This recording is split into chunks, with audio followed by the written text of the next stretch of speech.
کی صاحب دامت برکاتہ.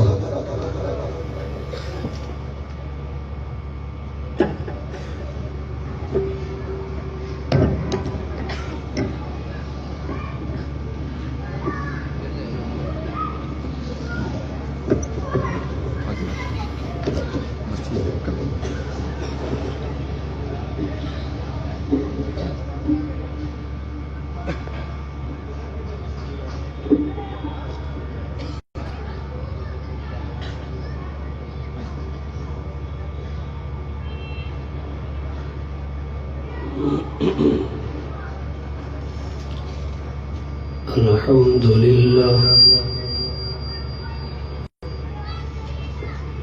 الحمد لله رب العالمين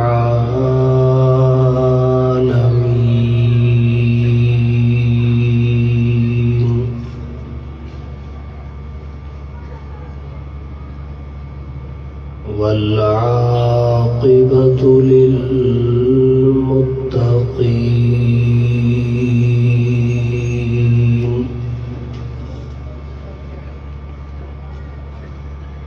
والصلاة والسلام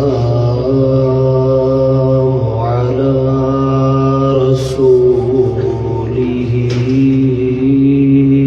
محمد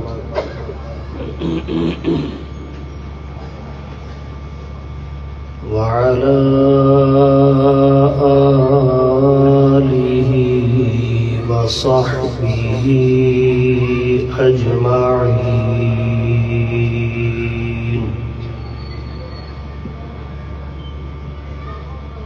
أما بعد فأعوذ بالله من الشيطان الرجيم.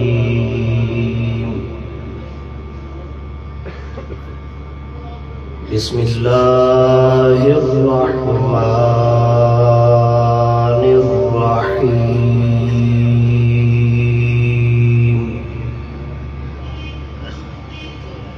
تلك الرسل فضلنا بعضهم على بعض منهم من كلم الله ورفع بعضهم درجات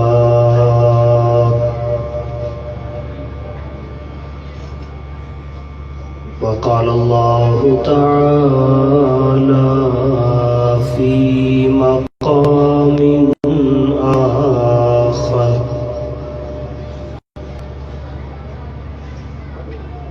وما أرسلنا من رسول إلا ليطاع بإذن الله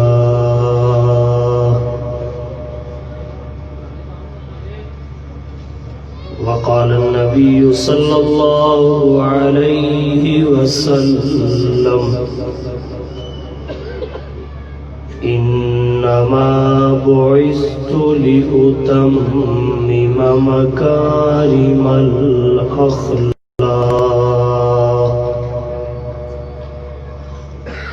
وقال النبي صلى الله عليه وسلم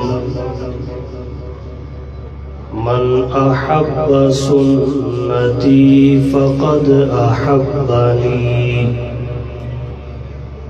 ومن أحبني فكان معي في الجنة. سبحان ربك رب العزة عما يصفون وسلام على المرسلين والحمد لله رب العالمين.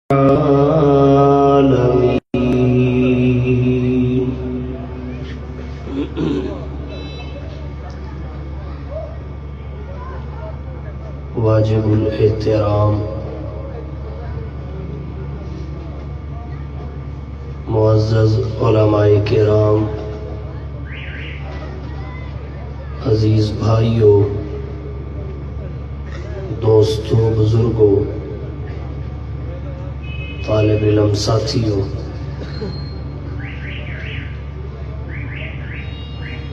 راوی ٹون کے اس بازار میں انعقاد پذیر سالانہ ختم نبوت کانفرنس میں غالباً تیسری مرتبہ آپ سے مخاطب ہونے کا موقع ملا ہے۔ برادر عزیز، مجاہد ختم نبوت جناب بھائی حامد بلوچ صاحب حفظہ اللہ تعالی اور ان کے رفقا، معاونین، دوستوں کی جانب سے اس کانفرنس کے لیے انتھک محنت واضح طور پر نظر آ رہی ہے۔ اللہ تعالیٰ ان کی پوری ٹیم کو اپنی شایان شان اجر عطا فرمائے۔ پہلے 2 سال مسلسل عقیدہ ختم نبوت پر آپ کے سامنے کچھ گزارشات پیش کی۔ اس دفعہ اتفاق ایسا ہوا، یہ کانفرنس ماہ ربیع الاول میں آ گئی۔ اس وجہ سے میرا بھی ذوق اور کچھ ساتھیوں کی فرمائش اس جانب توجہ کا باعث بنی کہ ختم نبوت کے ساتھ ساتھ جناب نبی کریم صلی اللہ علیہ وسلم کی سیرت طیبہ کے کچھ پہلوؤں کا تذکرہ کیا جائے۔ اور حقیقت یہ ہے، حضور کی سیرت کا ہر پہلو آپ کی ختم نبوت کو ظاہر کرتا ہے۔ آپ کی سیرت کا ہر پہلو ولادت سے لے کر رحلت تک آپ کی ختم نبوت کا منہ بولتا ثبوت ہے۔ جناب نبی کریم صلی اللہ علیہ وسلم کی سیرت طیبہ سے کچھ باتیں اس حوالہ سے بھی آپ کی توجہ کی نظر کروں گا۔ جناب نبی کریم صلی اللہ علیہ وسلم کی سیرت طیبہ دراصل ایک بحر بے کراں ہے، جس کے ساحل تک پہنچنا انسانی بساط سے باہر ہے۔ آپ صلی اللہ علیہ وسلم کی سیرت کے ان گنت پہلو ہیں جن کو احاطہ تحریر و بیان میں نہیں لایا جا سکتا۔ یہی وجہ ہے علماء امت نے سیرت کی حقیقت ذہنوں میں اتارنے کے لیے اسے 2 حصوں میں تقسیم کر دیا۔ نبی کی سیرت کے 2 حصے بنا دیے۔ ایک حصہ وہ ہے جس میں آپ کی خصوصیات اور انفرادی کمالات ہیں۔ دوسرا حصہ وہ ہے جس میں آپ کی تعلیمات اور پیغامات ہیں۔ سیرت طیبہ کے یہ 2 حصے ہیں، ایک خصوصیات و کمالات پر مشتمل ہے تو دوسرا تعلیمات و پیغامات پر۔ سیرت کا کوئی بھی پہلو ہو ان 2 سے خارج نہیں ہو سکتا، باہر نہیں جا سکتا۔ ہر پہلو انہی 2 میں اتر آتا ہے، یا پہلے میں یا دوسرے میں۔ نتیجے کی بات آخر میں ذکر کروں گا. سب سے پہلے ان دونوں کا مختصر سا تعارف آپ کی توجہ کی نظر کرتا ہوں. جہاں تک پہلے حصے کا آپ کی خصوصیات و کمالات کا تعلق ہے تو اللہ تعالیٰ نے آپ کو ایسی خصوصیات اور اتنے کمالات عطا فرمائے نہ آپ سے پہلے کسی کو عطا ہوئے، نہ آپ کے ہوتے ہوئے، اور آپ کے بعد تو کسی کو عطا ہوں گے بھی نہیں. محدث العصر والزمان علامہ انور شاہ کاشمیری رحمت اللہ علیہ فرماتے ہیں وجہ اس کی یہ ہے کہ جس طرح روشنی کے تمام مراتب کی سورج پہ انتہا ہے، بالکل اسی طرح کمالات کے تمام مراتب کی حضور پہ انتہا ہے. اور سب سے بڑا کمال کمالات انسانی میں نبوت کا ہے. سب سے بڑا کمال نبوت کا ہے. یہی وجہ ہے مصطفیٰ پہ نبوت کی بھی انتہا ہے اور اسے ہی ہم ختم نبوت کہتے ہیں. تو عرض میں نے یہ کیا آپ کی خصوصیات کمالات اس کی مثال نہیں ملتی. چند ایک کا ذکر کرتا ہوں. آپ صلی اللہ علیہ وسلم کی خصوصیات اور کمالات میں ایک یہ ہے آپ وجوداً مقدم ہیں. وجوداً مقدم ہیں. ہمارے بزرگوں نے حضور صلی اللہ علیہ وسلم کو مقصود کائنات قرار دیا ہے احادیث کی روشنی میں. جب آپ مقصود کائنات ہیں تو وجوداً مقدم ہیں.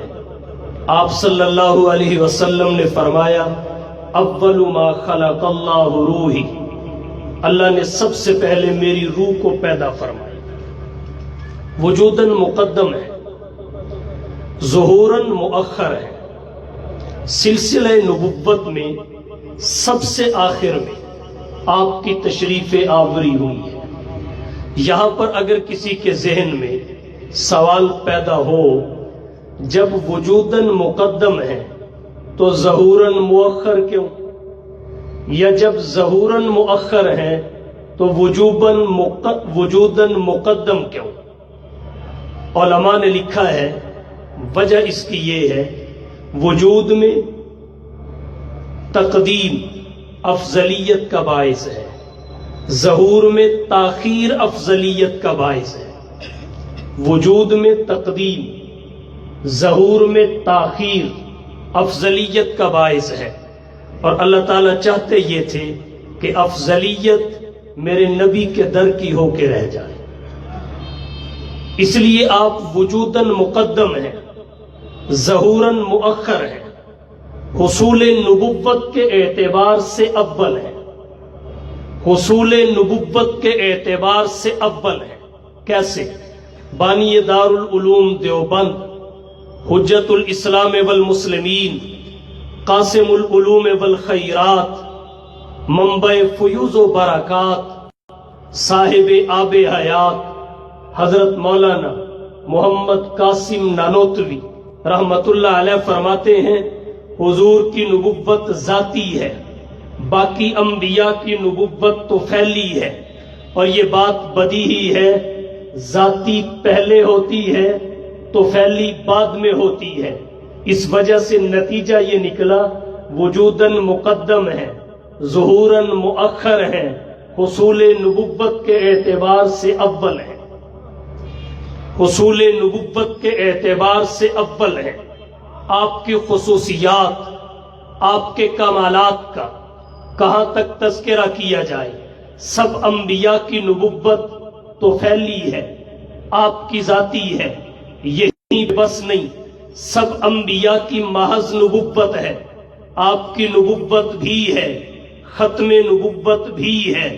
سب انبیاء کی محض امت ہے، آپ کی امت بھی ہے، خیر الامت بھی ہے. سب انبیاء کی محض کتاب ہے، وہی ہے. آپ کے پاس کتاب بھی ہے، وحی بھی ہے، اور اللہ کا کلام بھی ہے۔ الغرض اللہ تعالیٰ نے آپ کو تمام انبیاء سے بڑھ کر کمالات عطا فرمائے۔ باقیوں کا معراج امتحان کی صورت میں، آپ کا انعام کی صورت میں، باقیوں کا فرش زمین پہ، آپ کا عرش بری پہ، باقیوں کا کلمہ امتیں پڑھیں، آپ کا نبوتیں پڑھیں، باقی امامت امتوں کی کروائیں، آپ نبوتوں کی کروائیں، باقیوں کی دعوت کا عنوان یا قوم اعبدوا اللہ ہو، آپ کی دعوت کا عنوان یا ایھا الناس اعبدوا اللہ ہو۔ جب یا ایھا الناس آپ کی دعوت کا عنوان ہے تو کسی اور دائی کی ضرورت ہی کیسے پیش آ سکتی ہے؟ عنوان یا قوم نہیں، یا ایھا الناس ہے۔ جب یا ایھا الناس دائی اعظم کی دعوت کا عنوان ہے تو کسی اور دائی کی ضرورت یہ انسانیت کیسے محسوس کر سکتی ہے، جبکہ پیغمبر انسانیت دائی اعظم بن کر آئے ہوں۔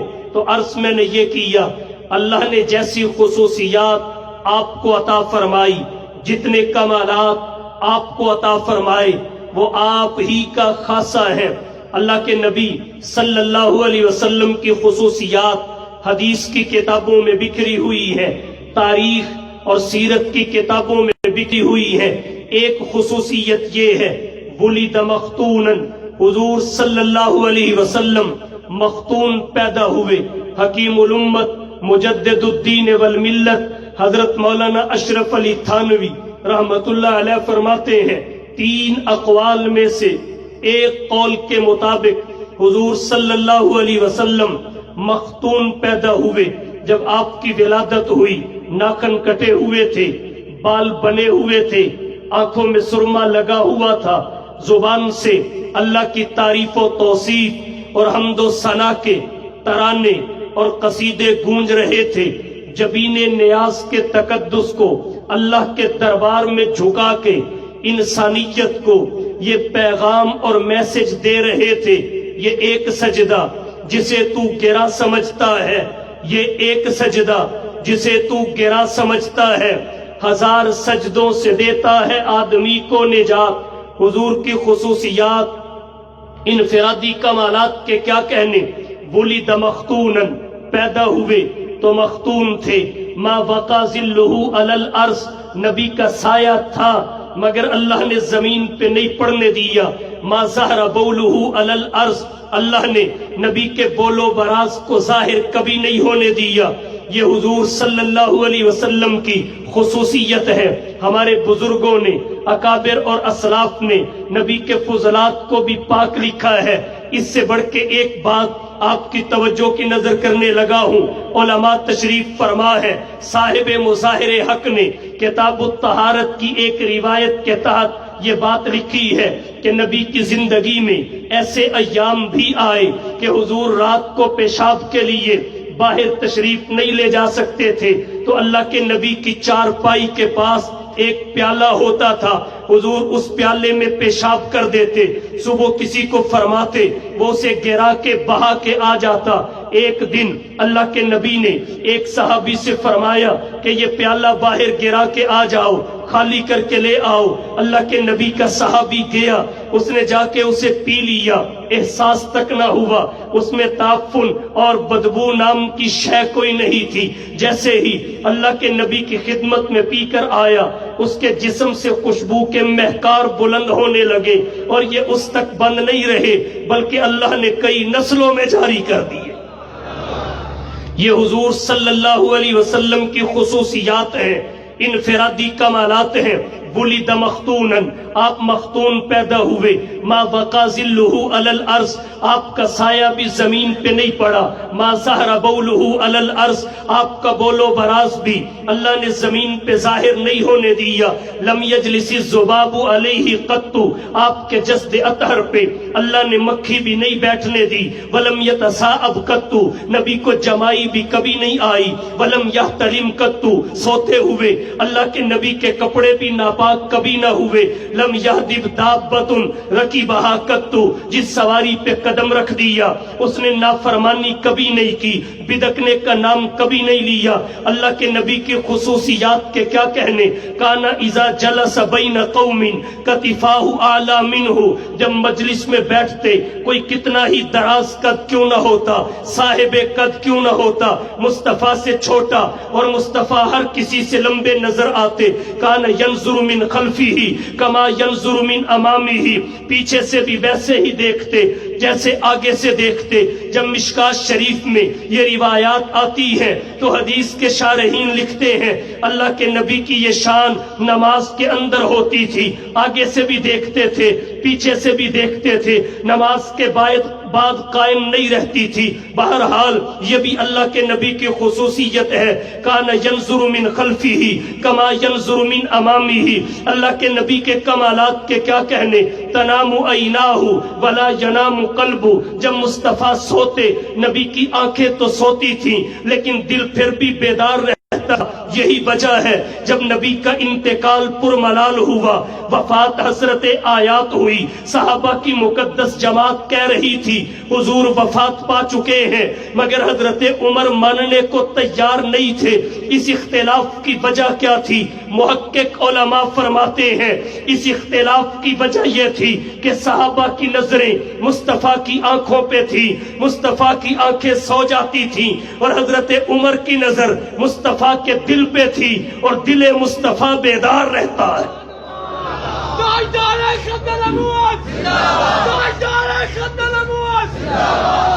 حضور صلی اللہ علیہ وسلم کی خصوصیات، انفرادی کمالات، آپ کے امتیازات کے کیا کہنے.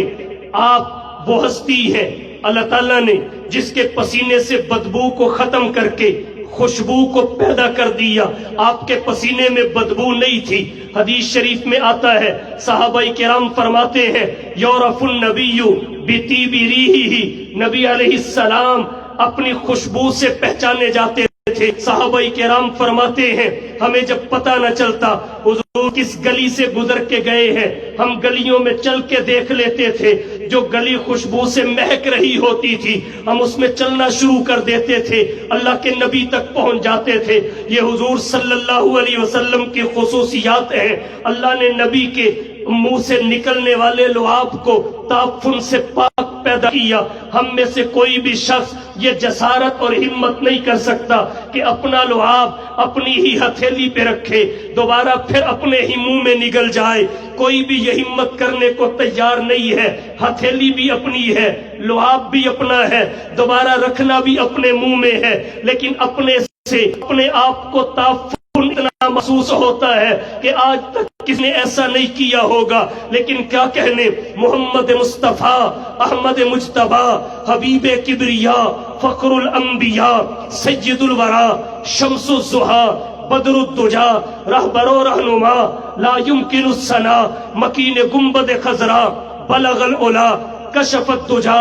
صلی اللہ علیہ وسلم کی شان اطہر کے کہ لعاب نبی کا ہے، منہ سے چلا ہے، زمین کی طرف لپک رہا ہے. صحابی کی نظر پڑ گئی ہے، صحابی دوڑ رہا ہے.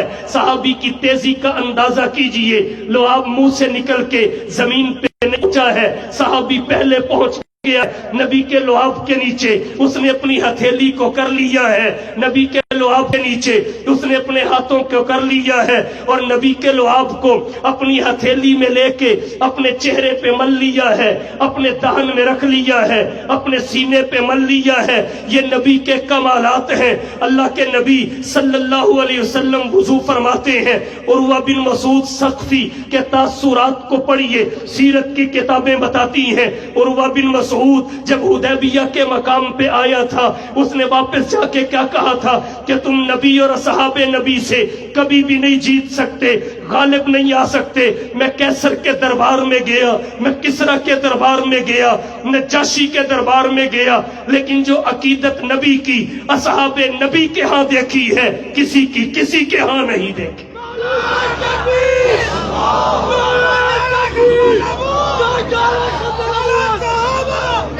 حضور لعاب ڈالتے ہیں وہ زمین پہ نہیں جانے دیتے۔ حضور صلی اللہ علیہ وسلم وضو فرماتے ہیں، وہ وضو کے قطروں کو زمین پہ نہیں جانے دیتے، ہتھیلیوں میں لے کے اپنے جسموں پہ مل لیتے ہیں، اور جب وضو کے پانی کے قطرے ختم ہو جاتے ہیں تو پھر ایک آتا ہے، وہ دوسرے کے ہاتھ پہ اپنا ہاتھ رگڑتا ہے اور اس کے ہاتھ کی تری سے اپنے ہاتھ کو تر کر کے اپنی پیشانی پہ پھیرتا ہے، اپنے چہرے اور اپنے سینے پہ پھیرتا ہے۔ یہ اللہ کے نبی صلی اللہ علیہ وسلم ہی کی شان ہے۔ اللہ کے نبی صلی اللہ علیہ وسلم کی خصوصیات، آپ کے کمالات کے کیا کہنے۔ اللہ نے جتنے کمالات حضور کو عطا فرمائے کسی کو عطا نہیں فرمائے۔ حضور سب سے آخر میں تشریف لائے، نہ جانے اس کی کیا کیا حکمتیں ہیں، حکمتوں کو تلاش کرنے کے ہم مکلف بھی نہیں ہیں، لیکن یہ بات بدیہی ہے، آپ سب سے آخر میں تشریف لائے تاکہ دنیا کو بتا دیا جائے جو کمالات اللہ نے فردن فردن سب انبیاء کو عطا فرمائے، وہ سب کے سب امام الانبیاء میں یکجا فرمائے۔ کسی کمال کا آپ ذکر کریں، کسی انسانی شرافت، انسانی خوبی کا ذکر کریں، مصطفیٰ میں نظر نہ آئے، ایسا ہو نہیں سکتا۔ سب سے باکمال شخصیات انبیاء کی ہیں، ان کو بھی فردن فردن جو کمالات عطا ہوئے وہ سب کے سب امام الانبیاء میں یکجا ہوئے۔ حضرت آدم کا خلق، حضرت شیس کی معرفت، نوح کا جوش تبلیغ، ابراہیم کا ولولہ توحید، حضرت اسماعیل کا ایثار، حضرت لوط کی حکمت، حضرت صالح کی فصاحت، دانیال کی محبت، یوشع کا جہاد، الیاس کا وقار، یحییٰ کی پاک دامنی، عیسیٰ کا زہد، حضرت صالح کی فصاحت، حضرت لوط کی حکمت، انبیاء کا زہد و ورع، علم و حکمت، سخاوت و شجاعت، عدالت و شرافت، فہم و ذکا، جود و سخا، بندہ نوازی، غریب پروری، انوارات و برکات، معجزات و مبشرات، غزوات و فتوحات، جلوت و خلوت، سیرت و صورت، سنت و شریعت، الغرض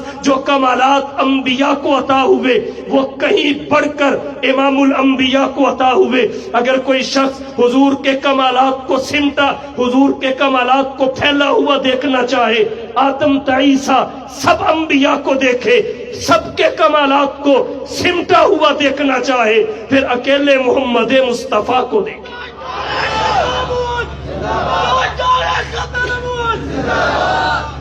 اللہ نے سب سے زیادہ کمالات حضور کو عطا فرمائے تو آپ صلی اللہ علیہ وسلم کی سیرت طیبہ کا ایک حصہ وہ ہے جس میں حضور کی خصوصیات ہیں، آپ کے کمالات ہی نہیں بلکہ انفرادی کمالات ہیں، آپ کے امتیازات ہیں۔ اب آئیے سیرت طیبہ کے دوسرے حصے کی جانب بڑھتے ہیں۔ سیرت طیبہ کا دوسرا حصہ وہ ہے جس میں آپ کی تعلیمات اور آپ کے پیغامات ہیں۔ آئیے آپ کی تعلیمات اور پیغامات کو دیکھیے، ان میں بھی بہت ساری خصوصیات ہیں۔ آپ کی تعلیمات اور پیغامات کے کیا کہنے، اللہ نے آپ کی تمام تعلیمات اور آپ کے پیغامات کو، الغرض آپ کی پوری سیرت کو تاریخیت کے وصف سے متصف کیا ہے۔ تاریخیت کا مطلب کیا ہے؟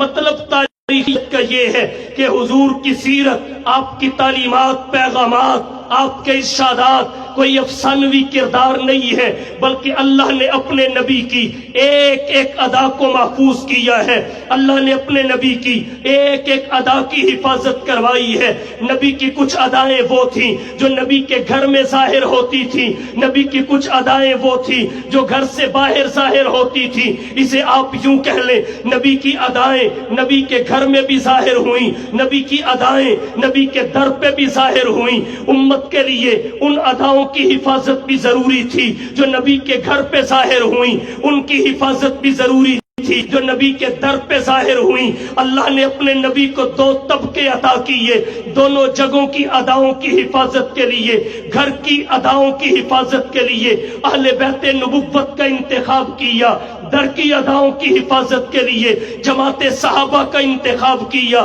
جو نبی کا فیضان نبی کے گھر میں ظاہر ہوا اسے نبی کے اہل بیت نے محفوظ کر کے امت کے سپرد کر دیا، جو نبی کے در پہ ظاہر ہوا اسے جماعت صحابہ نے محفوظ کر کے امت کے حوالے کر دیا۔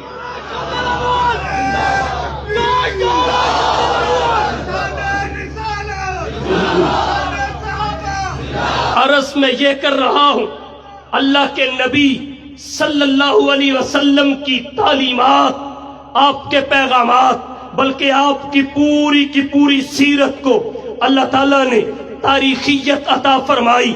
آپ کی سیرت، تعلیمات اور پیغامات افسانوی کردار نہیں ہے، بلکہ ان کی ایک تاریخ ہے، نبی کی ایک ایک ادا محفوظ ہے۔ اگر اس کی تفصیلات میں جاؤں تو بہت وقت لگ سکتا ہے، میں چند ایک نمونے آپ کی توجہ کی نظر کرنے لگا ہوں۔ حضور کی مکمل سیرت محفوظ ہے، عالم ارواح سے لے کر عالم دنیا تک، پھر عالم دنیا میں انبیاء کی بشارات سے لے کر حضور کی ولادت تک، پھر آپ کی ولادت سے لے کر اعطاء نبوت اور رسالت تک، پھر آپ کی رسالت سے لے کر آپ کی ہجرت انصار کی نصرت تک، پھر آپ کی ہجرت انصار کی نصرت سے لے کر آقا کی رحلت تک، نبی کی ایک ایک ادا محفوظ ہے۔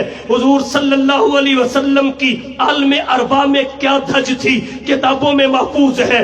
اللہ کے نبی صلی اللہ علیہ وسلم کی آمد سے پہلے عالم دنیا میں انبیاء مصطفیٰ کے مبشر کس طرح رہے، کتابوں میں محفوظ ہے۔ حضور کی ولادت سے پہلے کے حالات کیا تھے، مکمل کتابوں میں محفوظ ہے۔ نبی کی ولادت کی گھڑی کے انقلابات کیا تھے، شاہ ولی اللہ محدث دہلوی نے سیرت رسول میں ان کا مکمل نقشہ کھینچا ہے کہ کسریٰ کے محل کے 14 کنگرے گر پڑے، بحیرہ تبریہ خشک ہو گیا، آتش کدہ فارس بھی بجھ گیا۔ مصطفیٰ کی ولادت کے وقت کیا کیفیات تھی، علماء نے انہیں قلم بند کیا، وہ بھی مکمل کتابوں میں محفوظ ہیں۔ حکیم الامت مجدد الدین والملت حضرت مولانا اشرف علی تھانوی رحمت اللہ علیہ نشر الطیب فی ذکر النبی میں لکھتے ہیں، حضرت آمنہ فرماتی ہیں میرے بن سے ایک نور نکلا۔ دیگر علماء نے لکھا ہے وہ ایسا پھیلا، اس کی روشنی ایسی مشرق و مغرب میں پھیلی کہ سرزمین بطحا پہ بیٹھ کے حضرت آمنہ نے شام اور بصرہ کے محلات کو دیکھ لیا، مکمل کتابوں میں محفوظ ہے۔ اللہ کے نبی صلی اللہ علیہ وسلم کا بچپن کتابوں میں محفوظ، نبی کا لڑکپن کتابوں میں محفوظ، نبی کی جوانی کتابوں میں محفوظ، نبی کا بڑھاپا کتابوں میں محفوظ، اعطاء نبوت سے پہلے کے ایام کتابوں میں محفوظ، اعطاء نبوت کے بعد کے ایام کتابوں میں محفوظ، نبی کے اعتقادات کتابوں میں محفوظ، عبادات کتابوں میں محفوظ، معاملات کتابوں میں محفوظ، اخلاقیات کتابوں میں محفوظ، معیشت کتابوں میں محفوظ، معاشرت کتابوں میں محفوظ، طرز سیاست کتابوں میں محفوظ، اصول تجارت کتابوں میں محفوظ، طرز حکمرانی کتابوں میں محفوظ، انداز جہاں بانی کتابوں میں محفوظ، اللہ کے نبی صلی اللہ علیہ وسلم کا زہد و ورع کتابوں میں محفوظ، علم و حکمت کتابوں میں محفوظ، سخاوت و شجاعت کتابوں میں محفوظ، عدالت و شرافت کتابوں میں محفوظ، فہم و ذکا کتابوں میں محفوظ، جود و سخا کتابوں میں محفوظ، بندہ نوازی کتابوں میں محفوظ، غریب پروری کتابوں میں محفوظ، انوارات و برکات کتابوں میں محفوظ، معجزات و مبشرات کتابوں میں محفوظ، غزوات و فتوحات کتابوں میں محفوظ، جلوت و خلوت کتابوں میں محفوظ، سیرت و صورت کتابوں میں محفوظ، نبی کے چہرے کی حشاشت و بشاشت، فرحت و مسرت، وجاہت و ملاحت، لمعانیت، نورانیت اور لطافت کتابوں میں محفوظ۔ اس سے بھی بڑھ کے کہنا چاہوں گا نبی کے غزوات کی تعداد کتابوں میں محفوظ، اللہ کے نبی کی 7 تلواروں کے نام کتابوں میں، اللہ کے نبی کی 11 تلواروں کے نام کتابوں میں محفوظ، 7 سرہوں کے نام کتابوں میں محفوظ، 6 کمانوں کے نام کتابوں میں محفوظ، 5 نیزوں کے نام کتابوں میں محفوظ، 4 ڈھالوں کے نام کتابوں میں محفوظ، 2 میگزینوں کے نام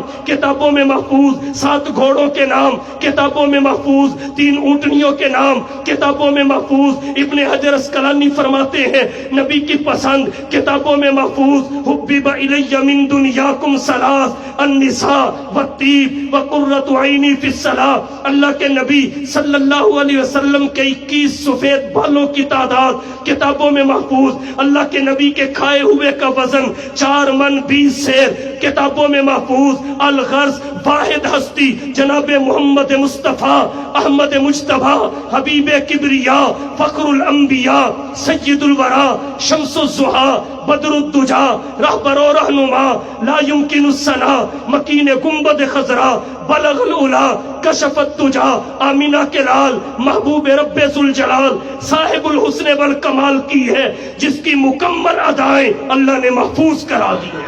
نعرہ تکبیر، تاجدار ختم نبوت، تاجدار ختم نبوت، شان رسالت، شان رسالت، مقام مصطفیٰ، مقام مصطفیٰ، نعرہ تکبیر۔ اب نتیجے کی جانب بڑھتے ہیں۔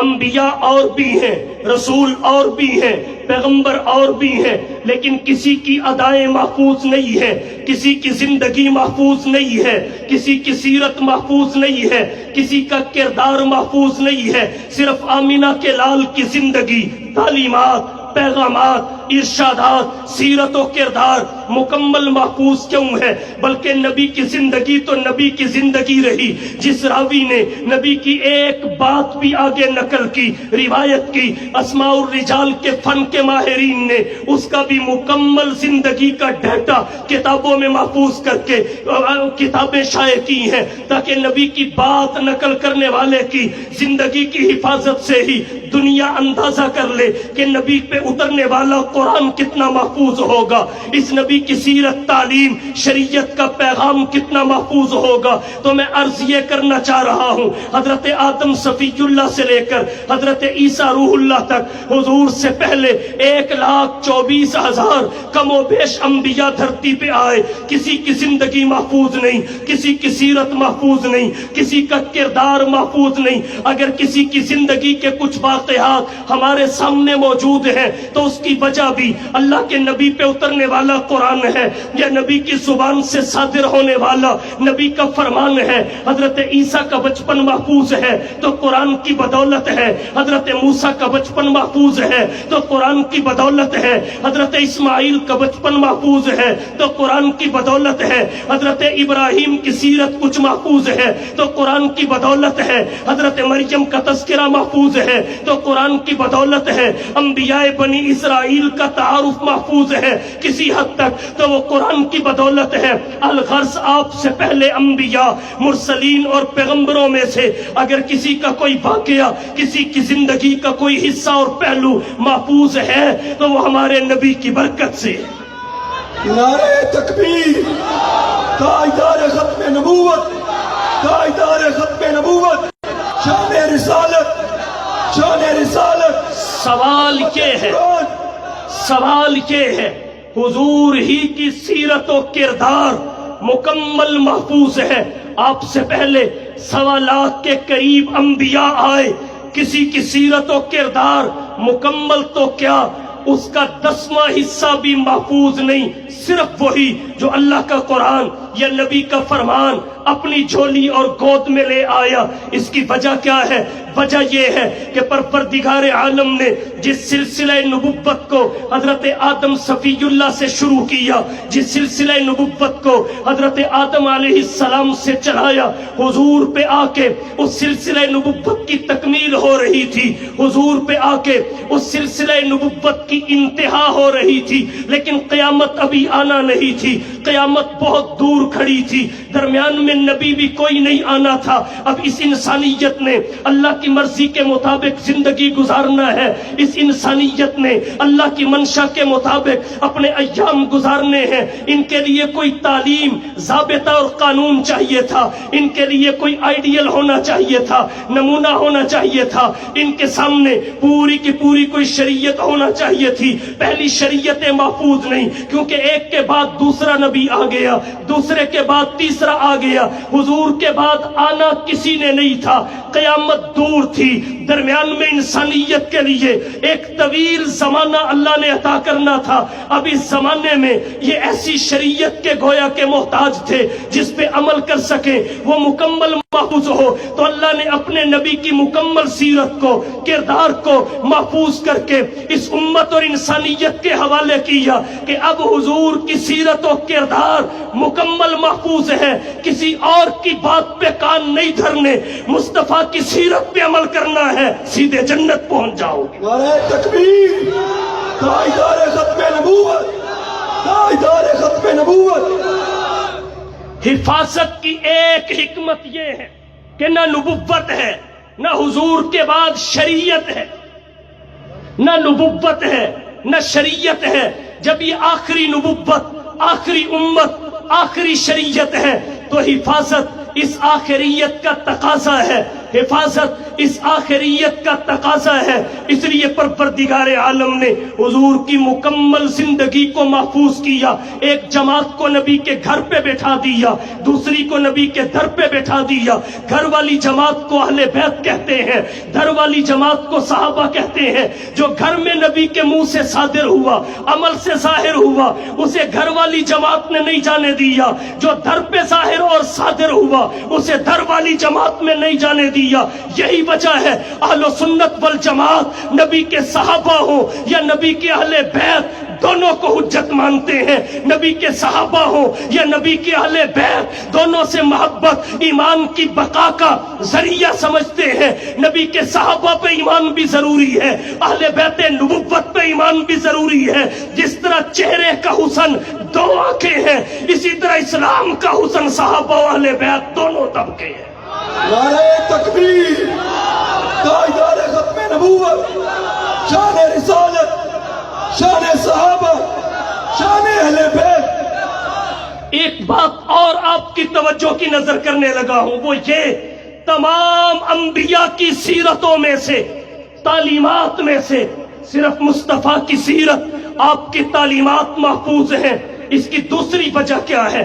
اس کی دوسری وجہ یہ ہے کہ اللہ کے نبی کی سیرت، اللہ کے نبی کی شخصیت، اللہ کے نبی کی ذات کو اللہ ایسا بنا دے کہ پھر نبی کو منانے پہ اکتفا نہ کیا جائے بلکہ اپنانے کی طرف قدم بڑھایا جائے۔ لَقَدْ كَانَ لَكُمْ فِي رَسُولِ اللَّهِ أُسْوَةٌ حَسَنَةٌ وَمَا أَرْسَلْنَا مِن رَّسُولٍ إِلَّا لِيُطَاعَ بِإِذْنِ اللَّهِ۔ اللہ نے اپنے آخری نبی کو چونکہ مطاع بنانا تھا، اور مطاع تبھی بن سکتے تھے جب نبی کی زندگی کو مکمل محفوظ کیا جائے۔ ہر امت اپنے نبی کے ساتھ اپنی نسبت کا اظہار کرتی ہے، ہر امت اپنے نبی کے ساتھ اپنے تعلق کا اظہار کرتی ہے۔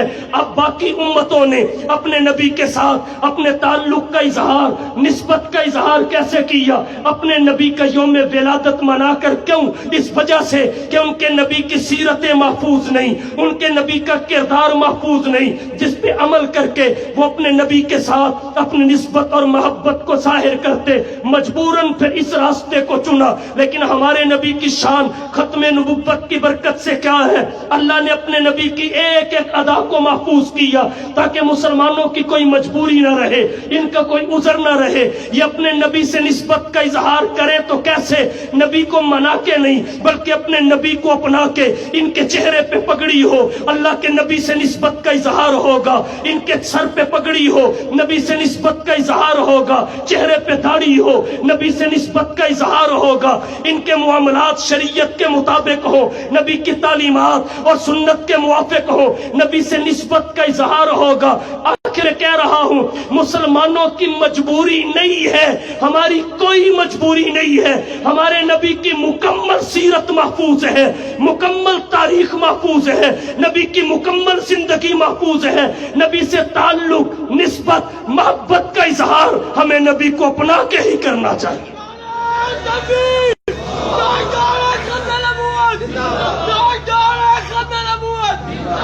نبی کی سیرت و تعلیمات کی ایک خصوصیت یہ ہے، اللہ نے اسے تاریخیت عطا کی، اور دوسری خصوصیت یہ ہے کہ تاریخیت ہی عطا نہیں کی، ایک ایک ادا کو محفوظ ہی نہیں کیا بلکہ جامعیت بھی عطا کی۔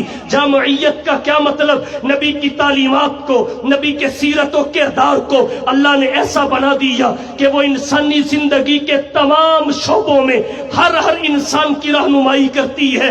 نبی کی تعلیمات انسانی زندگی کے تمام شعبوں میں رہبر و رہنما ہے۔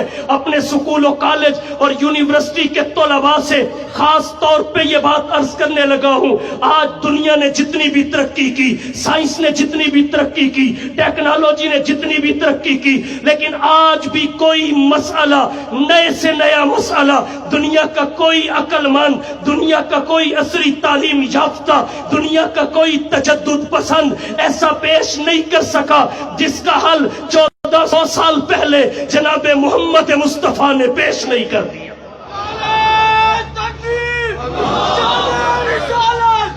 کوئی انسان انسانی زندگی کے کسی شعبے سے متعلق یہ دعویٰ نہیں کر سکتا کہ فلانے شعبہ میں نبی کی تعلیمات، نبی کی سیرت میری رہنمائی نہیں کرتی، اس لیے مجھے فلانے کے دروازے پہ جانا پڑا، مجھے فلانے کے دروازے پہ جانا پڑا۔ اللہ نے نبی کی تعلیمات، نبی کی سیرت کو جامعیت ایسی عطا کی کہ جب اس کو کوئی شخص مان لیتا ہے، ایمان لے آتا ہے، پھر کسی اور جانب جھانکنے کی ضرورت ہی نہیں رہتی۔ صاحب مشکات نے روایت ذکر کی ہے، حضرت عمر بن خطاب حضور کے پاس تورات پڑھ رہے تھے۔ ان عمر بن الخطاب اتا بنسخۃ من التورات، جب تورات کا نسخہ انہوں نے پڑھا، اللہ کے نبی کی نظر پڑی، نبی کا چہرہ متغیر ہو گیا۔ حضرت ابو بکر صدیق رضی اللہ تعالیٰ عنہ مزاج شناس نبوت تھے، حضرت عمر کو تو علم نہیں ہوا، حضرت ابو بکر صدیق پرکھ گئے کہ اللہ کے نبی ناپسند کر رہے ہیں، اور حضرت ابو بکر پرکھتے بھی کیوں نہ، حضرت ابو بکر کی سوچ بھی نبی کی سوچ کے موافق تھی، فکر بھی نبی کے فکر کے موافق تھی۔ سید نور الحسن شاہ بخاری رحمت اللہ علیہ نے نبی و صدیق کے حاشیہ میں ایک روایت ذکر کی ہے، حضور نے فرمایا یا ایھا الناس ان ابا بکر لم یسونی قط، یا ایھا الناس ان ابا بکر لم یسونی قط، لوگوں سن لو، ابو بکر وہ شخصیت ہے جس کی سوچ بھی کبھی میری سوچ کے ناموافق نہیں ہوئی، سوچ بھی کبھی میری سوچ کے ناموافق نہیں ہوئی۔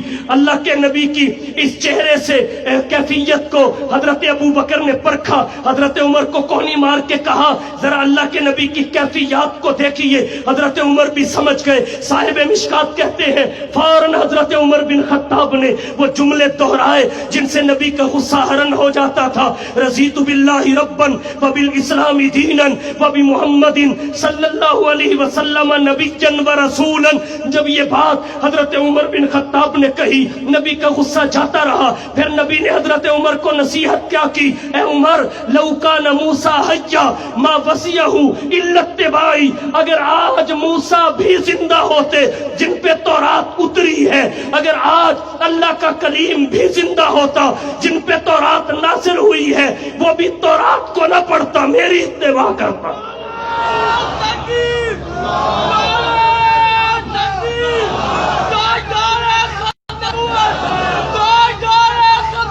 ایک دو باتیں نتیجے کی آپ کی توجہ کی نظر کرنے لگا ہوں، وہ یہ، سب سے پہلی بات یہ ہے حضور کی تشریف آوری کے بعد بالفرض والمحال قضیہ فرضیہ کے طور پر علماء تشریف فرما ہے، جیسے اللہ نے فرمایا لو کان فیہما آلہۃ الا اللہ لفسدتا، ایسے ہی حضور نے فرمایا ولو کان موسیٰ حیا، اگر موسیٰ زندہ ہوتے اس زمین پر، ویسے تو زندہ ہے اپنی قبور میں، اور اہل سنت والجماعت کا جمہور امت کا عقیدہ ہے انبیاء اپنی قبروں میں زندہ ہے۔ مسند ابو یعلا الموصلی میں روایات انس میں روایت آتی ہے، حضور صلی اللہ علیہ وسلم نے فرمایا الانبیاء احیاء فی قبورہم یصلون۔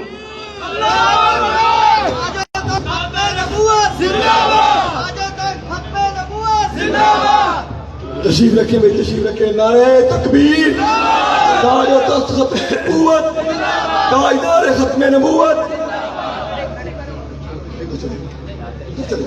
کیا کہہ رہے ہیں؟ تشریف رکھیں بھائی، تشریف رکھیں۔ جہاں بیٹھے وہیں بیٹھ جائے، تشریف رکھے. حضرت تشریف لائے ہیں انشاءاللہ. شاہ نواز فاروقی صاحب دامت برکاتہم کے بعد حضرت کا بیان بھی ہوگا، دعا ہوگی. سب تشریف رکھے بھائی، بیٹھ جائیں. بہت قیمتی بیان ہے، بہت ساری چیزیں ملیں گی، فائدہ ہوگا، جینے کا طریقہ آ جائے گا بھائی. بیٹھ جائیں. میں عرض یہ کر رہا ہوں، فرمایا بلو کان موسیٰ حیا ما وسعہ الا اتباعی. اگر بالفرض والمحال، جیسے لو کان فیہما آلہۃ لو کان بعدی نبی لکان عمر لو عاش ابراہیم لکان صدیقا نبیا، ایسے ہی آپ نے فرمایا بلو کان موسیٰ حیا، اگر آج موسیٰ بھی زندہ ہوتے تو وہ بھی میری اتباع کرتے، اس تورات پہ نہ چلتے. اللہ کے نبی صلی اللہ علیہ وسلم کا یہ فرمانا کہ اللہ سے ہم کلام ہونے والا بھی ہو وہ بھی میری اتباع کرے، تو پھر کسی اور کے لیے حضور کے بعد دعوی نبوت یا اپنے آپ کو مطاع بنا کر پیش کرنے کی گنجائش کیسے رہ سکتی؟ اور ایک بات یہاں اور عرض کرنا چاہوں گا، اگر کوئی شخص یہ کہے کہ حضور نے فرمایا اگر موسیٰ زندہ ہوتے علیہ السلام تو میری اتباع کرتے، پتہ چلا حضرت موسیٰ زندہ نہیں. یاد رکھیے اہل سنت والجماعت کا مسلمہ عقیدہ ہے، جمہور امت کا عقیدہ ہے. مسند ابو یعلا الموصلی میں حضرت انس کی روایات میں روایت آتی ہے، الانبیاء احیاء فی قبورہم یصلون. تمام انبیاء اپنی قبروں میں زندہ ہیں، نمازیں بھی پڑھتے ہیں، اگرچہ نمازوں کے وہ مکلف نہیں. حضرت تھانوی رحمت اللہ علیہ فرماتے ہیں لذت کے لیے نمازیں پڑھتے ہیں، مکلف نہیں ہے. اور مکلف اس لیے نہیں ہے کہ اللہ تعالیٰ نے فرمایا وَاعْبُدْ رَبَّكَ حتیٰ یأتیک الیقین. تکلیف کی زندگی موت تک ہے، اس کے بعد تکلیف کی زندگی نہیں ہے. انبیاء کا نمازیں پڑھنا وہ لذت لیے ہے. تو میں عرض یہ کر رہا ہوں، اگر کوئی شخص یہ کہے وَلَوْ كَانَ مُوسَىٰ حَيًّا، اگر زندہ ہوتے، اس سے پتہ چلا کہ حضرت موسیٰ زندہ نہیں. یاد رکھیے حضرت موسیٰ زندہ بھی ہیں، حضرت موسیٰ زندہ نہیں بھی ہیں. یہ تناقض نہیں ہے، اس لیے کہ زندہ ہے وہ اگلے جہان میں جسے ہم برزخ کا جہان کہتے ہیں، اور زندہ نہیں ہے وہ اس دنیا میں. اور جب زمانہ اور جگہ بدل جائے تناقض ختم ہو جاتا ہے. حضرت موسیٰ علیہ السلام زندہ ہیں، ہم جس زندگی کی بات کر رہے ہیں وہ زندگی برزخ کی ہے، اور نبی جس زندگی کی نفی کر رہے ہیں وہ دنیا کی ہے. وَلَوْ كَانَ مُوسَىٰ حَيًّا، اگر حضرت موسیٰ علیہ السلام زندہ ہوتے تو وہ بھی میری اتباع کرتے. تو میں عرض یہ کر رہا ہوں، جناب نبی کریم صلی اللہ علیہ وسلم کی تعلیمات کی ایک خوبی یہ ہے اللہ نے انہیں تاریخیت عطا کی، دوسری خوبی یہ ہے جامعیت عطا کی. انسانی زندگی کے تمام شعبوں میں نبی کی تعلیمات رہنمائی کرتی ہیں. کوئی انسان انسانی زندگی کے کسی شعبہ کے متعلق یہ نہیں کہہ سکتا کہ فلاں شعبہ میں نبی کی تعلیمات رہنمائی نہیں کرتی یا فلاں شخص کی رہنمائی نہیں کرتی. اللہ کے نبی کی تعلیمات ہر شخص کی رہنمائی کرتی ہیں. یہ نبی کی تعلیمات کی دوسری خصوصیت اور خوبی ہے. اور تیسری کیا ہے؟ نبی کی تعلیمات میں جہاں جامعیت ہے وہاں کاملیت بھی ہے. کاملیت کا کیا مطلب؟ کہ نبی کی تعلیمات کا کوئی گوشہ مخفی نہیں ہے. اللہ کے نبی کی تعلیمات بالکل واضح ہیں. نبی کی تعلیمات ہر شعبہ میں رہنمائی بھی کرتی ہیں، مگر وہ رہنمائی بالکل ظاہر باہر ہے. کوئی شعبہ نبی کی تعلیمات سے متعلق ایسا نہیں ہے کہ اس میں نبی کی تعلیمات مخفی ہو. حتیٰ کہ ازدواجی زندگی کا معاملہ انسانی زندگی میں انتہائی حساس اور نازک معاملہ ہے، جس کے بارے میں شریعت یہ کہتی ہے اپنی بیوی کے ساتھ راتیں کیسے گزارتے ہو اس کا دوسروں کے سامنے ذکر نہ کرو. بعض روایات میں لعنت تک کے الفاظ آئے ہیں، لیکن اللہ کے نبی صلی اللہ علیہ وسلم کی تعلیمات کی کاملیت یہ ہے اللہ کے نبی نے اپنی امت سے یہ بھی نہیں چھپایا کہ میری راتیں خدیجہ کے ساتھ کیسے گزری ہیں، عائشہ کے ساتھ کیسے گزری ہیں، حفصہ کے ساتھ کیسے گزری ہیں. نبی کی تعلیمات عورت میں یہ بات نہیں چھپائی گئی، اگر عورت ایام میں ہو تو آدمی کس حد تک اس سے نفع اٹھا سکتا ہے یہ بھی نہیں چھپایا گیا، اگر آدمی روزے سے ہو تو اپنی بیوی سے کس حد تک نفع اٹھا سکتا ہے۔ الغرض نبی کی تعلیمات اس حد تک ظاہر باہر اور کامل ہے۔ اور چوتھی خوبی نبی کی تعلیمات کی یہ ہے کہ نبی کی تعلیمات صرف علمی حد تک ہی مکمل نہیں ہے بلکہ نبی کی تعلیمات عملی حد تک مکمل ہے۔ اللہ کے نبی صلی اللہ علیہ وسلم نے اپنی امت کو جو فرمایا وہ کر کے دکھایا۔ گویا نبی کی شریعت ایسی شریعت ہے جس میں تھیوری بھی ہے، پریکٹیکل بھی ہے۔ نبی کی شریعت ایسی شریعت ہے جس میں لائبریری بھی ہے، لیبارٹری بھی ہے۔ نبی کی شریعت ایسی شریعت ہے جس میں قال بھی ہے، حال بھی ہے۔ نبی کی شریعت ایسی شریعت ہے جس میں قول بھی ہے، فعل اور عمل بھی ہے۔ اللہ کے نبی نے جو فرمایا اس پہ عمل کر کے اس کی پریکٹیکلی صورت بھی اپنی امت کے سامنے پیش کی۔ جو نبی کے شایان شان تھا عملی صورت نبی نے پیش کر دی، جو نبی کے شایان شان نہیں تھا تکوینی طور پر نبی کے صحابہ کا انتخاب ہوا اور تکمیل شریعت کا باب اس امت کے سامنے آیا۔ یہ اللہ کے نبی صلی اللہ علیہ وسلم کی تعلیمات ہیں، یہ نبی کے پیغامات ہیں جنہیں اللہ نے تاریخیت بھی عطا کی کہ نبی کی ایک ایک ادا کو محفوظ کیا۔ جو نبی کے گھر پہ ظاہر ہوئیں انہیں اہل بیت نبوت سے محفوظ کروایا، جو نبی کے در پہ ظاہر ہوئیں انہیں جماعت صحابہ سے محفوظ کروایا۔ یہ نبی کی تعلیمات اور سیرت کی تاریخیت ہے۔ پھر جامعیت بھی عطا کی کہ انسانی زندگی کے تمام شعبوں میں رہبر اور رہنما بنایا۔ پھر کاملیت بھی عطا کی کہ کوئی گوشہ مخفی نہیں رہنے دیا۔ پھر عملیت بھی عطا کی، جو نبی نے فرمایا عملی طور پر اپنی امت کو کر کے دکھایا۔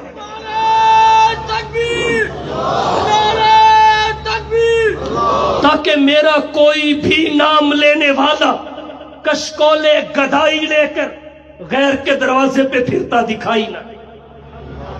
کشکول گدائی لے کر غیر کے دروازے پہ پھرتا نظر نہ آئے۔ اسے ہی ختم نبوت کہتے ہیں کہ آدمی صرف مصطفیٰ کا ہو کے رہ جائے۔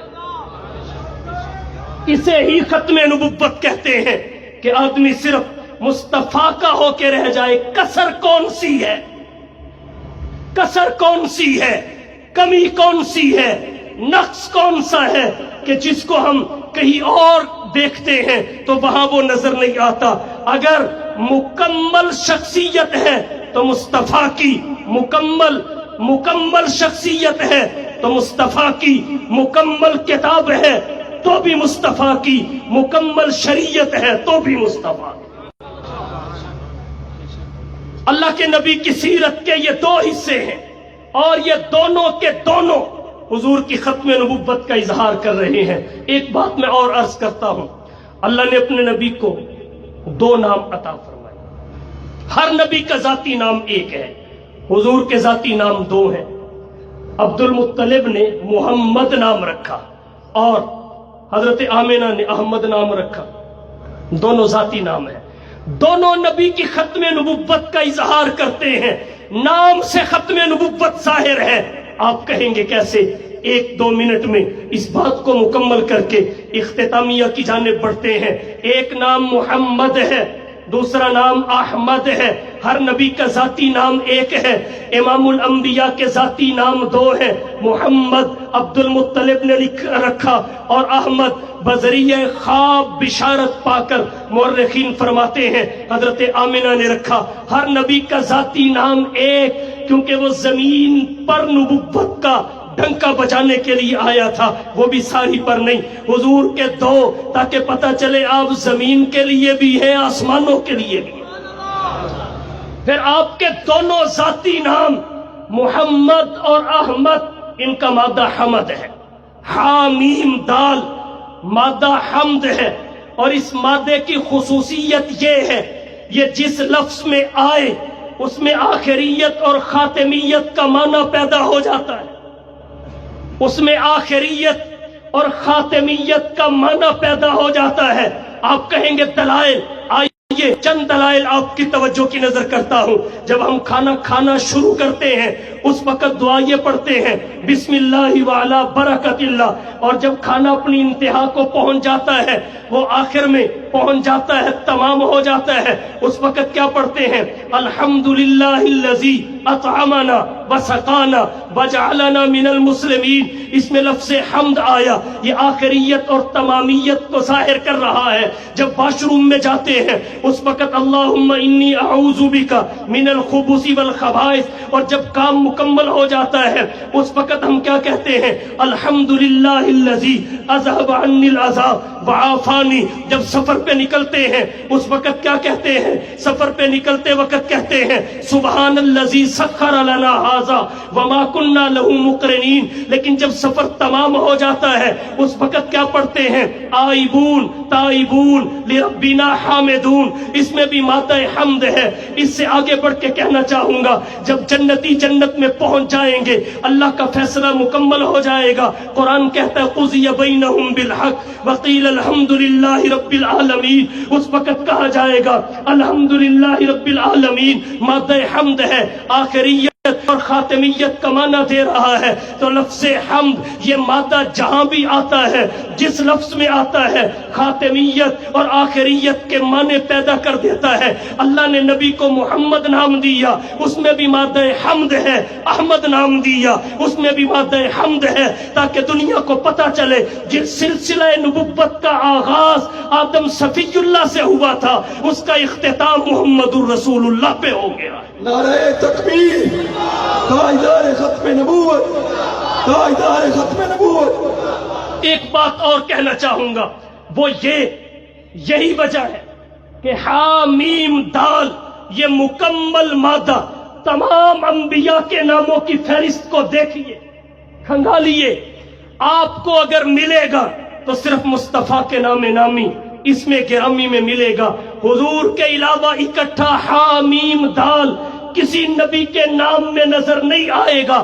اللہ نے باقی انبیاء کے ناموں میں سے اگر کسی نبی کو میم دی تو ہا اور دال نہیں، کسی کو ہا دی تو میم نہیں، اور کسی کو دال دی تو میم اور ہا نہیں۔ پروردگار عالم نے اسماعیل، ابراہیم، سلیمان، موسیٰ، آدم ان میں میم رکھی لیکن ہا اور دال نہیں۔ صالح، اسحاق، نوح، یحییٰ میں ہا رکھی، میم اور دال نہیں۔ حضرت دانیال، حضرت ہود، حضرت ادریس میں دال رکھی، ہا اور میم نہیں، تاکہ خاتمیت کا معنی، آخریت کا معنی کسی اور نبی کے نام میں ظاہر نہ ہو جائے۔ جب سب سے آخر میں جناب محمد مصطفیٰ، احمد مجتبیٰ، حبیب کبریا، فخر الانبیاء، سید الورا، شمس الضحیٰ، بدر الدجا، رہبر و رہنما، لا یمکن الثنا، مکین گنبد خضرا، بلغ العلا، کشف الدجا، آمنہ کے لال، محبوب رب ذوالجلال، صاحب الحسن والکمال،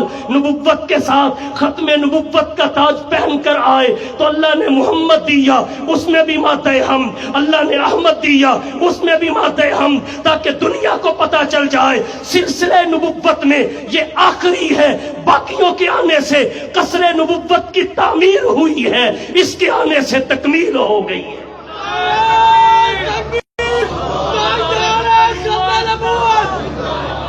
اور اسی تکمیل کو ختم نبوت کہتے ہیں، اسی تکمیل کو ختم نبوت کہتے ہیں۔ خیر میں بات کو طول نہیں دینا چاہتا، ایک بات اور یہاں سے ذہن میں آ گئی، عرض کرنے لگا ہوں نبی کی ختم نبوت کا اظہار میں نے عرض کیا نبی کی سیرت کے ایک ایک پہلو سے ہوتا ہے۔ آپ نبی کی سیرت کے جس پہلو پہ بات کریں اس سے نبی کی ختم نبوت ظاہر ہوتی چلی جاتی۔ جیسے قرآن کا اعجاز قرآن کی ایک ایک آیت سے ظاہر ہے، قرآن کا اعجاز قرآن کی ایک ایک آیت سے ظاہر ہے، ایسے ہی نبی کی ختم نبوت نبی کی سیرت کے ایک ایک پہلو سے ظاہر ہے۔ اللہ نے ہر نبی کو جو کلمہ دیا 2 جزوں پہ مشتمل ہے، حضور کو بھی 2 جزوں والا دیا، اور جو اللہ دیتے ہیں نبی کا ہوتا ہے اس کے جز 2 ہی ہوتے ہیں۔ تو عرض میں نے یہ کیا ہر نبی کا کلمہ 2 جز والا ہے، لیکن ذرا دیکھیے ہر نبی کے کلمے کا پہلا جز 1 ہے لیکن دوسرا جز بدلا ہے۔ یہ اشارہ اس بات کی طرف ہے کہ نبیوں کو بھیجنے والا ایک ہے لیکن جو بھیجے وہ کئی ہے، جو بھیجے وہ کئی ہے۔ یہ تبدیلی بتا رہی ہے